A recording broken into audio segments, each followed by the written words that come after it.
Hello students, welcome to my YouTube channel Sushma Rajgupta. हम लोग कर रहे हैं बीकॉम थर्ड सेमेस्टर जीएसटी में आज का हमारा टॉपिक है कंपोजिशन लेवी स्कीम। चलिए शुरू करते हैं।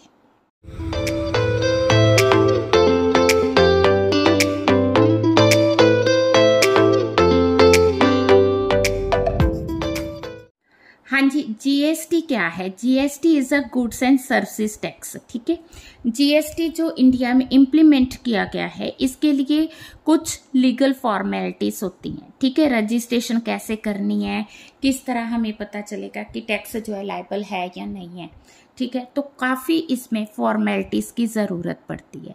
जो बड़े बिजनेसमैन हैं उनके पास तो एक्सपर्टाइज होते हैं। एक्सपर्टाइज होने की वजह से वो तो सारी फॉर्मेलिटीज बड़े आराम से सॉल्व कर सकते हैं, बट जो स्मॉल बिजनेसमैन है उनके लिए इतनी फॉर्मेलिटीज पूरी करनी मुश्किल है। तो जो स्मॉल बिजनेसमैन है उनकी रिक्वायरमेंट को देखते हुए ये कंपोजिशन लेवी स्कीम चलाई गई है। ये जो कंपोजिशन लेवी स्कीम है ये स्मॉल बिजनेसमैन के लिए होती है, और दूसरी बात ये है कि ये ऑप्शनल है। ठीक है, ऑप्शनल है, ये ज़रूरी नहीं है कि उन्होंने ऑप्ट ही करनी है। अगर वो इन फॉर्मेलिटी से बचना चाहते हैं तो वो इस स्कीम को अडॉप्ट कर सकते हैं। हाँ जी, कंपोजिशन स्कीम जो है ऑप्शनल है। एलिजिबल पर्सन जिन्होंने इस स्कीम को ऑप्ट किया है उनको नॉमिनल, वेरी नॉमिनल रेट पे जो है टैक्स पे करना होता है। पहली बात है कि ऑप्शनल है, दूसरी बात है कि रेट ऑफ टैक्स बहुत ही नॉमिनल है, तीसरी बात है कि उनको जो टैक्स पे करना है क्वार्टरली बेसिस पे करना है, हर महीने उनको टैक्स पे करने की ज़रूरत नहीं है। जो मतलब कि रजिस्ट्रेशन है, पेमेंट ऑफ टैक्स है, रिटर्न्स है, वो सब कॉमन पोर्टल पे होगा, जैसा कि लार्ज टैक्स पेयर करेंगे। ठीक है जी, बट लार्ज टैक्स पेयर्स हैं उनके पास रिसोर्सेज होते हैं, उनके पास एक्सपर्टाइज होते हैं, जो कि स्मॉल के पास नहीं होते। तो इसलिए स्मॉल बिजनेसमैन के लिए गवर्नमेंट ने ये ऑप्शन दी। अब हमारा टॉपिक है कि इसका ऑब्जेक्टिव क्या है। वैसे तो हम इसी पैरा में सारा कुछ समझ चुके हैं, इवन देन ऑब्जेक्टिव्स आपने लिखने हैं तो 5 मार्क्स में कैसे लिखोगे? To lower the burden of small and medium enterprises. तो इंडियन इकोनॉमी है, there are large number of small and medium enterprises, there are large number of startups. तो इनको मुश्किल लगा कि हम लोग किस तरह से जीएसटी के प्रोविजंस को फॉलो करेंगे। इनके बर्डन को कम करने के लिए ये स्कीम जो है चलाई गई है। तो पहला ऑब्जेक्टिव है जो स्मॉल और मीडियम एंटरप्राइजेस हैं उनके बर्डन को कम करने के लिए। सेकंड है कि जो स्मॉल बिजनेसमैन है, ठीक है, जिनका टैक्स कम बनता है या जो रिक्वायरमेंट्स को पूरा करते हैं, उनका जो टैक्स पेइंग स्कीम है उसको सिंप्लीफाई करने के लिए ये स्कीम बनाई गई है। इजी रिटर्न फाइल, जो लोग कंपोजिशन स्कीम को ऑप्ट करेंगे उनको मतलब कि रिटर्न फाइल करनी भी ईजी है, और ये जो रिटर्न उन्होंने फाइल करनी है क्वार्टरली बेसिस पे करनी है rather than the monthly return. तो उनका टैक्स बर्डन भी कम हो गया। ठीक है, और to increase the tax base of, अब स्मॉल बिजनेसमैन जो हैं वो मतलब जीएसटी अवॉइड करना चाहते हैं, जीएसटी की फॉर्मेलिटीज पूरी नहीं करना चाहते, तो वो टैक्स अवॉइड करते हैं। अब अगर उनको कुछ अल्टरनेट ऐसा दिया जाएगा जिसमें फॉर्मेलिटीज भी कम होंगी, टैक्स भी कम होगा, तो ज़्यादा से ज़्यादा लोग जो हैं टैक्स पे करेंगे। तो tax base of small business बढ़ाने के लिए भी ये स्कीम चलाई गई। हाँ जी, कंपोजिशन लेवी को और ज़्यादा सिंप्लीफाई किया गया है। इसमें उन्होंने कहा है कि जो पर्सन कंपोजिशन लेवी को ऑप्ट करेगा, इस स्कीम को ऑप्ट करेगा, उसको कोई जीएसटी पे नहीं करना, उसने टैक्स इनवॉइस नहीं बनाना, रेदर बिल ऑफ सप्लाई बनाना है, उसको इनपुट टैक्स क्रेडिट नहीं मिलेगा, उसको अपनी टर्नओवर पे टैक्स देना होगा, और वो सिर्फ इंट्रा स्टेट सप्लाईज पे ही ये जो है रूल अप्लाई होता है। देन उसको जो रिटर्न फाइल करनी है क्वार्टरली रिटर्न फाइल करनी है। हाँ जी, नेक्स्ट हमारा टॉपिक है features of composition levy scheme for both goods and services. सबसे पहला पॉइंट वही है जो हम ऑलरेडी कर चुके हैं कि ये जो स्कीम है ऑप्शनल स्कीम है, मतलब कि इसमें कंपल्सरी नहीं है। जो एलिजिबल टैक्सेबल पर्सन है वो अगर चाहे तो ऑप्ट कर सकते हैं to pay the tax under composition levy scheme. ठीक है।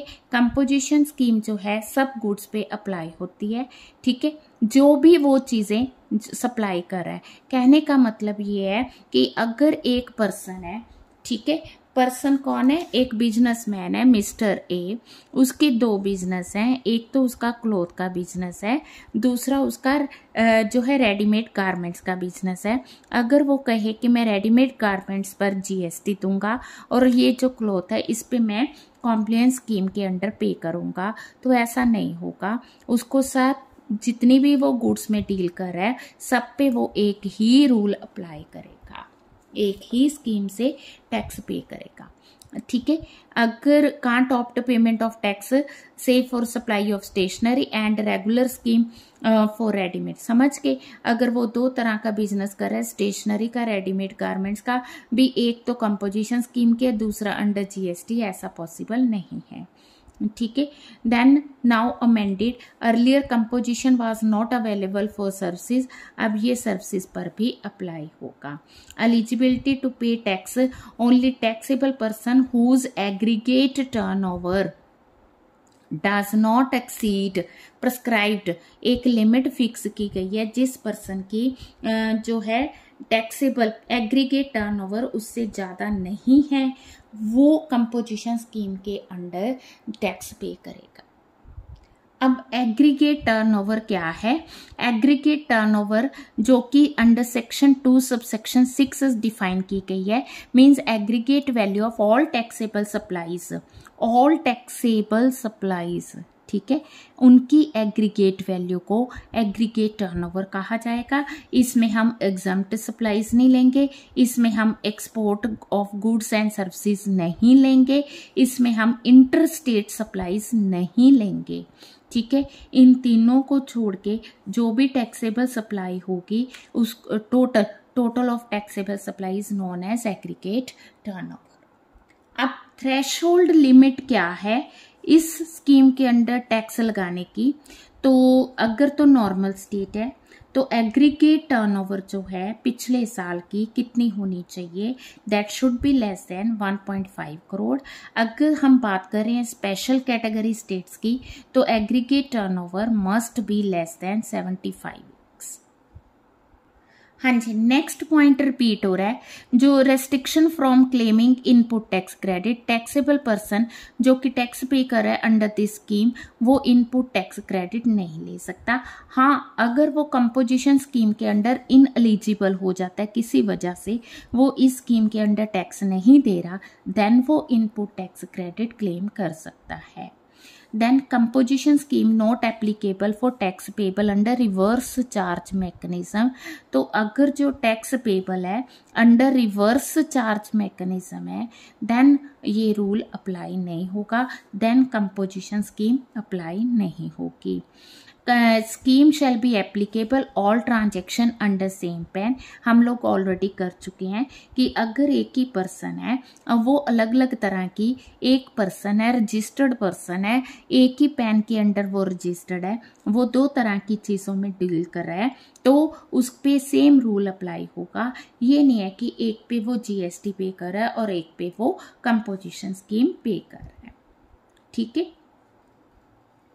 देखो यहाँ पे एग्जाम्पल भी दी है, अगर उसको रजिस्टर किया गया for sale of footwear, sale of mobiles, franchisee of McDonald, the composition applicable for all the 3 units, ठीक है। ये नहीं है कि वो फुटवेयर और मोबाइल्स के लिए कंपोजिशन स्कीम ले रहा है और फ्रेंचाइजी के लिए रेगुलर स्कीम ले रहा है, ऐसा नहीं हो सकता। He will have to opt composition scheme for all the goods he deals with. Bill of supply, a taxable person जिसने कंपोजिशन स्कीम ऑप्ट की है वो क्या करेगा? वो बिल ऑफ सप्लाई इशू करेगा, ठीक है जी। तो बिल ऑफ सप्लाई जो होगा उसमें ये सब चीजें मेंशन होंगी, name, address and GST and number of the supplier, consecutive serial number, ठीक है ji. Then date of its issue, name, address and GSTN, ठीक है, if registered, HSN code of goods, description of goods and services, value of supply of goods. Filing of return, जिस person ने composition scheme को opt किया है उसने अपनी जो रिटर्न फाइल करनी है क्वार्टरली, अब तो याद हो गया होगा, तो हम कितनी बार ये कर चुके हैं कि उसको क्वार्टरली रिटर्न फाइल करनी rather than monthly return. Validity of the composition scheme, person जिसने कंपोजिशन स्कीम के लिए अप्लाई किया है, he will continue to pay tax under said scheme. ठीक है, कब तक? जब तक वो एलिजिबिलिटी क्राइटेरिया को सेटिस्फाई करता है या उसकी कंडीशंस को पूरा कर रहा है। ठीक है, किन कंडीशंस में उसे इनएलिजिबल माना जाएगा? हाँ जी, फर्स्ट पॉइंट आ गया कि उसने स्कीम को गलत ऑप्ट कर लिया। सेकंड आ गया, हमने एक लिमिट की थी ना कि सेल जो है 1.5 करोड़ से कम होनी चाहिए। मान लो उसकी सेल 1.5 करोड़ से ज्यादा हो गई है, देन वो इस स्कीम के अंडर सेल नहीं टैक्स पे नहीं करेगा। अगर उसकी सर्विसेज जो है 50 लाख से ज्यादा हो गई है या उसने एलिजिबिलिटी क्राइटेरिया को कॉन्ट्रावीन किया है के अगेंस्ट कोई काम किया है। Then transition from composition to normal, same point आ गया। ठीक है, अगर कोई पर्सन कंपोजिशन स्कीम से जो है नॉर्मल स्कीम में जाना चाहता है तो कब जा सकता है? जब वो इन लिमिट्स को क्रॉस करता है। Action for wrongly opting the scheme for contravention, अगर कोई पर्सन या प्रॉपर ऑफिसर को लगता है कि किसी पर्सन ने रूल्स को कॉन्ट्रावीन किया है या उसने गलती से ऑप्ट की है स्कीम, देन वो उसको शो कोज नोटिस मांगेगा। ठीक है, जो ऑफिसर है वो उससे शो कोज नोटिस मांगेगा अंडर फॉर्म जिस। ठीक है, अब उस पर्सन को 15 दिन के अंदर अंदर उसका रिप्लाई करना होगा। ठीक है, उसके रिप्लाई के 30 दिन के अंदर अंदर ऑफिसर फिर डिसाइड करेगा कि उसने उसको अप्लाई को जो उसने रिप्लाई किया उसे एक्सेप्ट करना है या डिनाई करना है। देन आ गया मैंडेटरी डिस, जो पर्सन इस स्कीम के अंडर टैक्स पे कर रहा है उसको अपने हर एक नोटिस साइन बोर्ड पे मेंशन करना होगा कंपोजिशन टैक्सेबल पर्सन। ठीक है, इवन उसका जो प्रिंसिपल प्लेस ऑफ बिजनेस है वहां पर या एडिशनल प्लेस ऑफ बिजनेस है वहां पे उसे मेंशन करना जरूरी है। हाँ जी, कुछ एंटिटीज ऐसी हैं जो कि इस स्कीम को ऑप्ट ही नहीं कर सकती। First one is composition was not available for services, तो पहले मींस जो है ये स्कीम सर्विसेज के लिए अवेलेबल नहीं थी, बट अब सर्विसेज पर भी मतलब कंपोजिशन स्कीम जो है लेवी हो सकती है। सेकंड आ गया, जो entities tax free goods supply कर रही हैं उन पर ये स्कीम अप्लाई नहीं होगी।